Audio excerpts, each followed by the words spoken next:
पुष्कर सिंह धामी ने आवास से केंद्रीय वित्त मंत्री निर्मला सीतारामन की अध्यक्षता में आयोजित राष्ट्रीय औद्योगिक कॉरिडोर विकास एवं कार्यान्वयन ट्रस्ट यानी कि NICDIT की तृतीय शीर्ष मॉनिटरिंग बैठक में वर्चुअली हिस्सा लिया। बैठक में औद्योगिक कॉरिडोर से जुड़ी परियोजनाओं की प्रगति और उनके समयबद्ध क्रियान्वयन की समीक्षा की गई। बैठक में मुख्यमंत्री ने उत्तराखंड में विकसित किए जा रहे इंटीग्रेटेड मैन्युफैक्चरिंग क्लस्टर यानी कि IMC खुरपिया की प्रगति की जानकारी ली। उन्होंने कहा कि राज्य सरकार IMC खुरपिया को औद्योगिक विकास का प्रमुख केंद्र बनाने के लिए पूरी तरह प्रतिबद्ध है। सीएम धामी ने कहा कि परियोजना के लिए निर्धारित 1002 एकड़ भूमि NUITL के कब्जे में है और वर्तमान में स्थल पर किसी तरह की बाधा नहीं है। परियोजना का EPC अनुबंध 20 मार्च 2026 को हो चुका है और निर्माण कार्य भी शुरू कर दिया गया है। इसके तहत 24.1 किलोमीटर ROW क्लियर कर EPC तैयार ठेकेदार को उपलब्ध करवाया जा चुका है।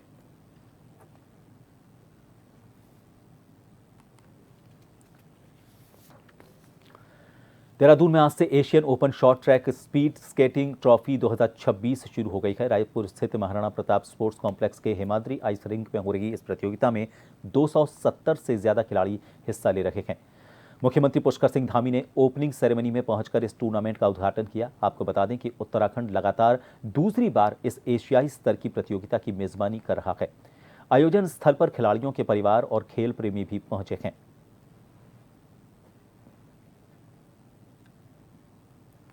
मुझे विश्वास है कि इस सफेद बर्फीले मैदान पर हो रहा यह आयोजन विश्व को शांति का संदेश देगा। मुझे बताया गया कि इस प्रतियोगिता में एशिया के 14 देशों से लगभग 300 खिलाड़ी भाग ले रहे हैं। मुझे पूरा विश्वास है आप सभी न केवल इस मैदान पर अपनी प्रतिभा, अपने अनुशासन के बल पर नया रिकॉर्ड बनाएंगे, बल्कि अपने व्यवहार से एक अनूठी मिसाल भी यहां पर पेश करेंगे। उत्तराखंड के मुख्यमंत्री पुष्कर सिंह धामी ने प्रदेशवासियों को नागपंचमी के पावन पर्व की हार्दिक बधाई और शुभकामनाएं दी हैं। सोशल मीडिया पर पोस्ट में उन्होंने लिखा कि ये पावन पर्व हमारी सनातन संस्कृति, लोक आस्था और प्रकृति के प्रति श्रद्धा का प्रतीक है। नाग देवता की कृपा से सभी के जीवन में सुख, शांति, समृद्धि और खुशहाली का वास हो, यही कामना है।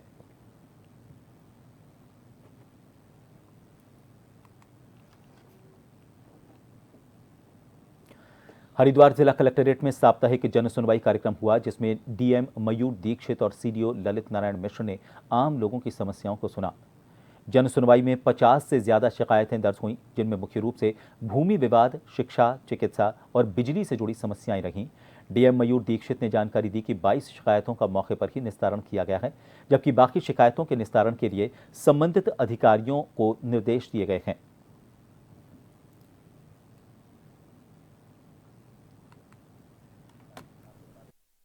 देखिए, प्रत्येक सोमवार को जन सुनवाई की जाती है और आज भी सुनवाई की गई, जिसमें कि करीबन 50 शिकायतें ऑलरेडी रजिस्टर हो चुकी हैं और अभी सुनवाई जारी है। इसमें विभिन्न विभागों की जो समस्याएं आई थी, उन समस्याओं के निराकरण के लिए विभागीय अधिकारी जो मौजूद थे, मौके पर ही निस्तारण किया गया है। साथ ही CM हेल्पलाइन का भी रिव्यू किया गया है। 36 दिन से ऊपर हमने टारगेट किया है कि कोई भी शिकायत न रहे। कुछ शिकायतें जो लंबित हैं, उसको 31 अगस्त तक पूर्ण करने के लिए अधिकारी को चेताया गया है। जो भी अधिकारी कार्रवाई नहीं करेंगे या अपेक्षित कार्रवाई, तो उनका अगस्त का वेतन भी रोका जाएगा, ये भी उनको बता दिया गया है। इसके अतिरिक्त 20 पॉइंट प्रोग्राम और 25 पॉइंट प्रोग्राम जो राज्य सरकार की प्राथमिकता की योजनाएं हैं, उसका भी समीक्षा की गई है। स्वतंत्रता दिवस के मौके पर रुड़की के झबरेड़ा में आजाद समाज पार्टी और भीम आर्मी की ओर से आयोजित तिरंगा यात्रा में हजारों की संख्या में कार्यकर्ता जुटे। हाथों में तिरंगा लेकर सड़क पर उतरे कार्यकर्ताओं में पार्टी प्रमुख चंद्रशेखर आजाद रावण के पहुंचते ही खासा उत्साह देखने को मिला। जगह जगह उनका जोरदार स्वागत किया गया। महिलाओं ने उनकी कलाई पर राखी बांधकर उनका स्वागत किया। तिरंगा यात्रा पनियाला, लाठरदेवा और झबरेड़ी होते हुए भगतोवली स्थित अंबेडकर चौक पर पहुंची। इस दौरान चंद्रशेखर आजाद के समर्थन में जमकर नारेबाजी हुई। हजारों कार्यकर्ताओं की मौजूदगी और तिरंगा यात्रा को 2027 के विधानसभा चुनाव से पहले आजाद समाज पार्टी के शक्ति प्रदर्शन के तौर पर देखा जा रहा है।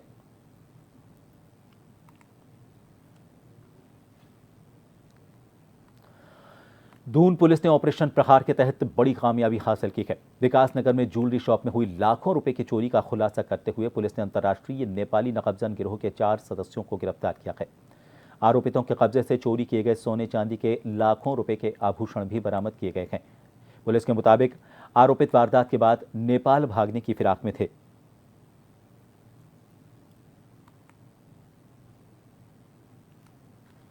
2026 को वादी श्री संजीव राणा, जिनका न्यू राणा ज्वेलर्स के मालिक भी हैं, उनके द्वारा एक तहरीर दी गई जिसमें उनके द्वारा बताया गया कि दिनांक 7 और 8 तारीख को वो दुकान बंद करके गए और 9 तारीख को उन्होंने पाया कि उनकी दुकान में अज्ञात चोरों द्वारा चोरी कर ली गई है और जिसमें सोने चांदी के आभूषण गायब है। उक्त सूचना की गंभीरता को देखते हुए श्रीमान वरिष्ठ पुलिस अधीक्षक महोदय द्वारा तत्काल कोतवाली विकासनगर प्रभारी निरीक्षक के नेतृत्व में टीमों का गठन किया गया। उक्त टीमों ने टेक्निकल सर्विलांस के माध्यम से, सीसीटीवी अवलोकन के माध्यम से और अन्य राज्यों के चोरों के पैटर्न के माध्यम का अवलोकन करते हुए दिनांक 16/8/2026 को 4 नेपाली मूल के अभियुक्तों को गिरफ्तार किया गया, जिनके पास चोरी किया गया माल भी बरामद हुआ है। उत्तराखंड के स्वास्थ्य मंत्री सुबोध उनियाल ने बॉन्डेड डॉक्टरों की सेवा को और शर्तों को लेकर स्थिति स्पष्ट की है। उन्होंने कहा है कि एमबीबीएस के बाद डॉक्टर कहीं भी सेवा देने के लिए स्वतंत्र हैं, लेकिन जिन डॉक्टरों ने बॉन्डेड सीट के तहत पढ़ाई की है और जिनका खर्च सरकार ने उठाया है, उन्हें शर्तों के अनुसार राज्य में 5 से 6 साल अपनी सेवाएं देनी होंगी। यदि वे ऐसा नहीं करते हैं तो उन्हें सरकार द्वारा पढ़ाई पर खर्च की गई पूरी राशि वापस जमा करानी होगी।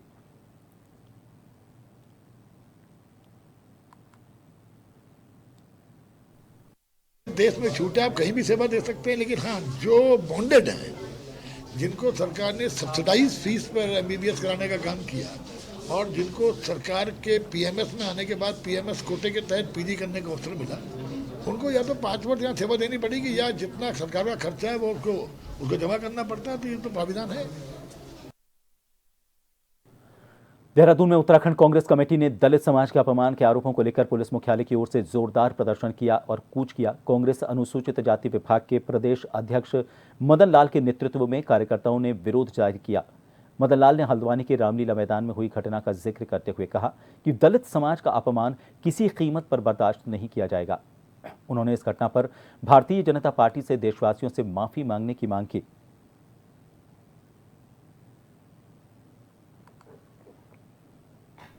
लोगों ने जिस तरह दलित समाज का अपमान करने का काम किया है, खाड़के साहब का अपमान करने का काम किया है, उन्हें पूरे हिंदुस्तान के दलित समाज का अपमान करने का काम किया है। और ये भारतीय जनता पार्टी की सोच और भारतीय जनता पार्टी की जो करनी हो वो साफ दिखाती है। मनोवादी सोच के लोग हैं, उन्होंने हमेशा दलित समाज का अपमान करने का काम किया है, लेकिन जब तक उन लोगों की अपराधों की, जिन लोगों ने कृत्य किया है, उनकी गिरफ्तारी नहीं होती तब तक आंदोलन जारी रहेगा। रामनगर के ग्राम अमगढ़ी में 19 वर्षीय युवती से हुई छेड़छाड़ के मामले में ग्रामीणों का गुस्सा फूट पड़ा। मुकदमा दर्ज होने के बावजूद आरोपित की गिरफ्तारी नहीं होने से नाराज बड़ी संख्या में ग्रामीणों ने रामनगर कोतवाली पहुंचकर जमकर विरोध दर्ज करवाया। ग्रामीणों ने पुलिस पर लापरवाही का आरोप लगाते हुए परिसर में धरना दिया। कोतवाल सुशील कुमार ने ग्रामीणों को समझा बुझाकर शांत कराया और आश्वासन दिया कि मामले की जांच नैनीताल सीओ द्वारा की जा रही है, जिसके आधार पर सख्त कार्रवाई होगी।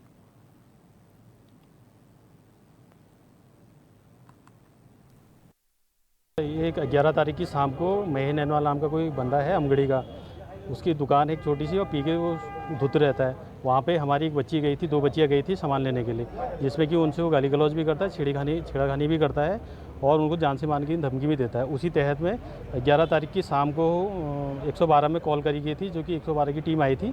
आने के बाद रात के 12 बजे उसको अपराधी को पकड़ के लेके आई और लेके आने के बाद उसका मुकदमा दर्ज नहीं हुआ था, जिसमें कि हमने 12 तारीख को सारे लोग मिल के यहाँ कोतवाली आए थे, धरना दिया था। तो शाम को 6 बजे उन्होंने एफआईआर दर्ज करी। तो उसके बाद भी जो बंदा है, अपराधी है, उसको अभी तक उन्होंने चालान नहीं कटा है, हल्द्वानी नहीं किया है। इसी संबंध में आज हम रामनगर फिर कोतवाली में धरना देने के लिए आए हैं। हरिद्वार ग्रामीण विधानसभा क्षेत्र के लालढांग में एसआईआर प्रक्रिया के तहत वन गुर्जरों के नाम पर दर्ज आपत्तियों को लेकर विधायक अनुपमा रावत ने कड़ा ऐतराज जताया है। उन्होंने एक वर्ग विशेष के लोगों पर एकतरफा कार्रवाई का आरोप लगाया और परिवार रजिस्टर्ड न मिलने पर नाराजगी जाहिर की। वहीं दूसरी ओर हरिद्वार के जिलाधिकारी मयूर दीक्षित ने कहा कि एसआईआर की प्रक्रिया पूरी तरह पारदर्शी ढंग से चलाई जा रही है और हर आपत्ति की निष्पक्षता से सुनवाई की जा रही है।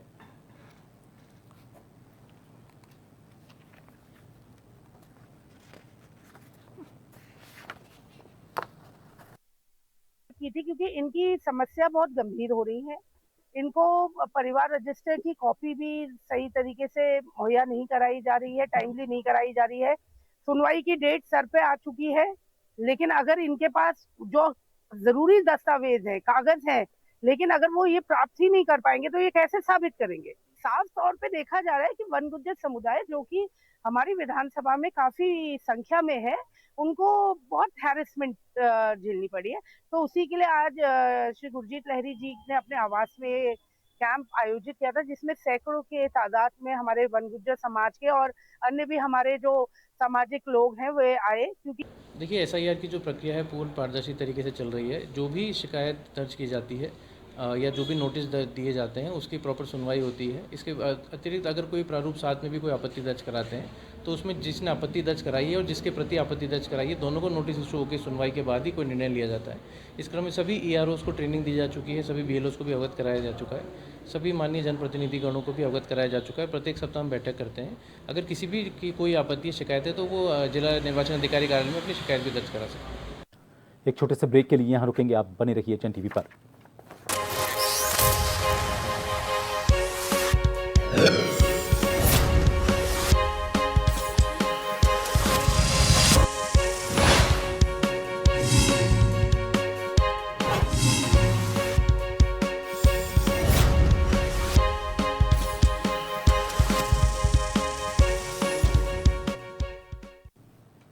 के बाद एक बार फिर आप सभी का स्वागत है। काशीपुर में रक्षाबंधन का पर्व नजदीक आते ही बहनों में खासा उत्साह देखने को मिल रहा है और ऐसे में दूर दराज के क्षेत्रों और दूसरे शहरों में रहने वाले भाइयों तक समय से राखी पहुंचाने के लिए बहनों ने डाकघर का रुख करना शुरू कर दिया है।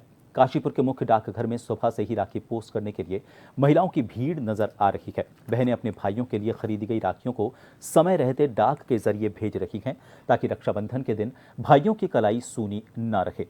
बहनों की सुविधा को देखते हुए डाक विभाग की ओर से भी विशेष व्यवस्थाएं की गई हैं। मुख्य डाकघर में राखी भेजने के लिए अलग काउंटर की व्यवस्था की गई है। कुल 2 काउंटर के माध्यम से राखी भेजने की सुविधा उपलब्ध करवाई गई है। इसके साथ ही राखियों को सुरक्षित तरीके से भेजने के लिए विशेष लिफाफे की भी व्यवस्था की गई है।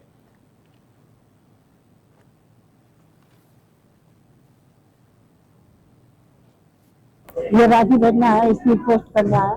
कितने देर हो गई है? कितनी लंबी लाइन देखने को मिल रही है? आधा पौन घंटा तो हो गया। कितनी लंबी लाइन देखने को मिल रही है यहाँ पर? बहुत लंबी लाइन है, ये लिख रहा है 20-25 देखिए आप। सर जैसे पता है कि रक्षाबंधन का पर्व आ रहा है तो सारी बहनें अपने भाइयों को राखी बेचती हैं। देश में विदेश में सभी जगह राखियाँ जा रही है तो काफ़ी भीड़ है, जैसे आप देख सकते हैं। नॉर्मली हमारे पास एक काउंटर चलता था तो हमने भीड़ कम करने के लिए दूसरा काउंटर स्टार्ट किया है ताकि सभी डाक जो हमारे पास से बुक हो पाए, टाइम से बुक हो पाए और टाइम तक अपने भाइयों के पास उनकी राखियाँ पहुँच पाए। क्या कोई एक्स्ट्रा व्यवस्था की गई है राखी भिजवाने के लिए यहाँ से? जी, राखी भिजवाने के लिए हमारे पास हमारे डिपार्टमेंट ने इशू किया राखी के लिफाफे। जैसे कि लिफाफे के लिए सभी लोग परेशान होते थे कि राखी किस लिफाफे में भेजा जाए, तो हमारे पास काफ़ी अच्छे लिफाफे हैं, काफ़ी सुंदर दिखते हैं और काफ़ी अच्छा उसमें उसका दिखता है, लिफाफा अच्छा दिखता है। तो उसका हम लिफाफा प्रोवाइड करते हैं सारे कस्टमर्स को और पूरा यहाँ पे हेल्प की जाती है। टिकट्स वगैरह या ऑनलाइन पेमेंट भी होता है, सब कुछ करता है ताकि टाइम से बुकिंग हो जाए, डिले ना हो। रुक करेंगे अगली खबर का। खबर है काशीपुर से। काशीपुर के कुंडेश्वरी क्षेत्र में जन्मदिन मनाकर घर लौट रहे 26 वर्षीय युवक की संदिग्ध परिस्थितियों में मौत हो गई। शुरुआती तौर पर युवक की कार सड़क किनारे पेड़ से टकराने की बात सामने आई है, लेकिन मृतक की गर्दन के पास मिले गहरे निशान ने मामले को संदिग्ध बना दिया है। परिजन ने हत्या की आशंका जताते हुए जांच की मांग की है।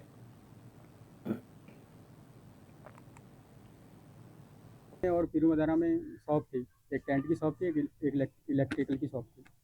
ये रोज़ का रूटीन से वही 10 बजे निकलते थे अपने, रोज़ वही शाम को 8-9 बजे आते थे। सर कल ऐसा हुआ कि ना तो 10 बजे के बाद उनकी वाइफ ने फ़ोन करा, ना तो फ़ोन लगा और मतलब कुछ पता ही नहीं लग पाया। घर से फ़ोन आता है तो उसके बाद उनकी वाइफ ने फ़ोन भी करा, मतलब फ़ोन ही नहीं लग पाया उसके बाद। तो सर अब फिर सुबह हमें पता लगता है कि गाड़ी मतलब एक्सीडेंट हुआ है, मगर हमें ऐसा लगता नहीं सर कि एक्सीडेंट, हम जो स्थिति से हम देख रहे हैं उसको कि ये तो सर मर्डर है। रामनगर की नंद लाइन में मजबूत सड़क को तोड़े जाने के विरोध को लेकर सोमवार को स्थानीय लोगों और नगर पालिका चेयरमैन मोहम्मद हाजी अकरम के बीच वार्ता हुई। वार्ता के दौरान स्थानीय लोगों ने अपनी आपत्ति रखते हुए कहा कि क्षेत्र में पहले से बनी सड़क मजबूत और पुख्ता स्थिति में है और ऐसे में उसे दोबारा निर्माण के नाम तोड़ने पर जरूरत नहीं है। वहीं क्षेत्र की जर्जर नालियों की समस्या का समाधान प्राथमिकता के आधार पर किए जाने की मांग की गई।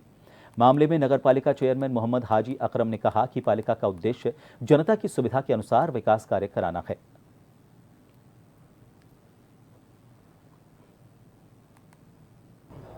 हमने अपनी बात जो है, जो परसों भी हुई थी कि हमारी नंद लाइन इस सड़क को जो है, जो काफ़ी पुख्ता और मजबूत हालत में है, उसे क्षतिग्रस्त ना करा जाए। और यही मांग हमने आज जो है अपने चेयरमैन अकरम साहब जी के सामने रखी और जेई महोदय के सामने भी रखी है। उन्होंने हमें आश्वासन दिया है कि आपकी इस रोड को बिल्कुल तहस नहस नहीं किया जाएगा। रोड जो है आपकी वर्तमान में ऐसी स्थिति में रहेगी, सिर्फ जो आपकी नाली हैं जो आपकी जीर्ण अवस्था में हो गई हैं, सब हम आपकी नालियों को हम मरम्मत करवा के पूर्ण रूप से देंगे। सड़क से हमारा कोई वास्ता नहीं है। हमें जनभावना को देखना है, जनता को देखना है। अगर जनता नहीं चाह रही है, पुरानी सड़क है, तो हम उसे नहीं बनाएंगे। आप समझ गए? तो हमने जनता की भावना को सुना। सारे लोग यहाँ पर आए थे, उस लाइन के दूर तक के लोग आए थे। वहाँ नाली की समस्या है। हमने नाली के बारे में कहा कि आपको अपने चबूतरे हटाने पड़ेंगे जो आगे बढ़े हुए पट हैं। उन्हीं का हम तैयार हैं, तुम नाली हमारी बनवाओ, तो हम उसमें RCC की नाली बनवाएंगे।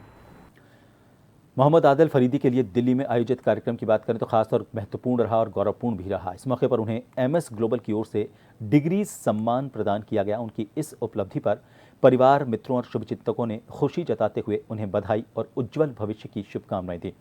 मोहम्मद आदिल फरीदी की इस उपलब्धि को उनकी मेहनत और लगन का परिणाम बताया जा रहा है। सम्मान मिलने के बाद उनके समर्थकों में खुशी का माहौल है।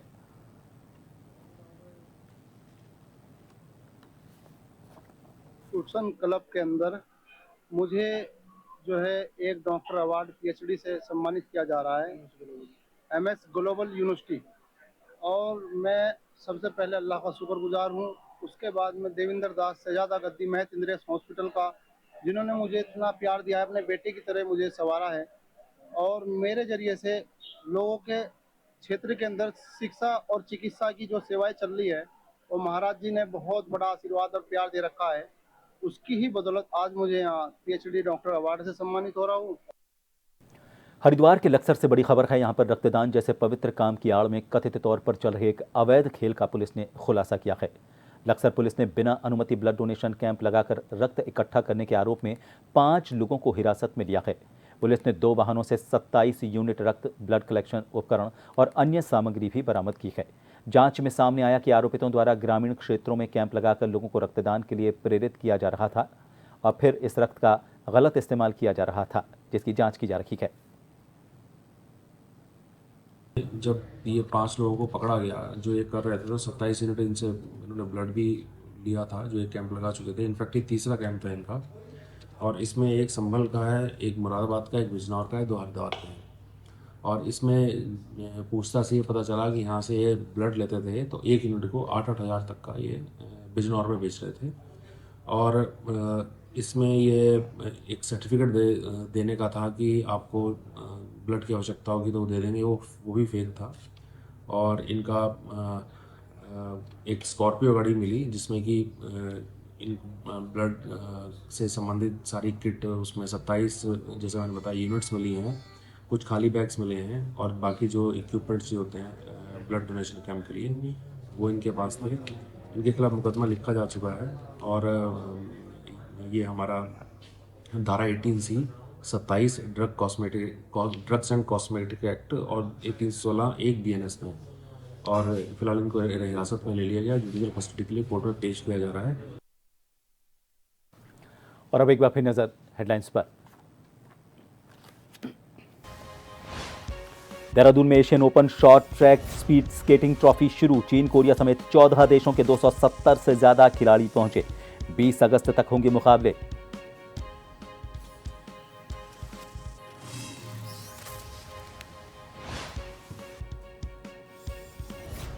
मुख्यमंत्री पुष्कर सिंह धामी की 7 बड़ी घोषणाएं। उत्तराखंड में बनेगा राज्य युवा आयोग, स्वरोजगार के लिए विशेष प्रोत्साहन।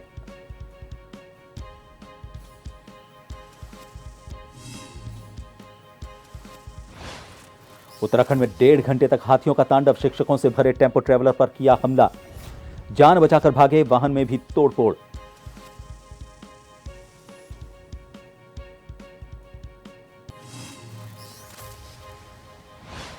नागपंचमी और सावन के सोमवार पर शिव मंदिरों में भक्तों की भीड़। सीएम धामी ने प्रदेशवासियों को दी शुभकामनाएं। कहा, यह पर्व सनातन संस्कृति के प्रति श्रद्धा का प्रतीक।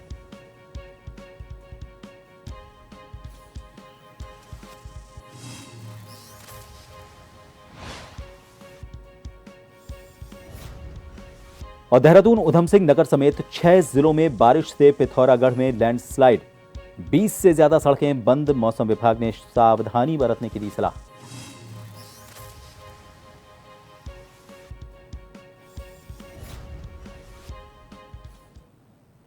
और फिलहाल के लिए इस बुलेटिन में इतना ही। नमस्कार।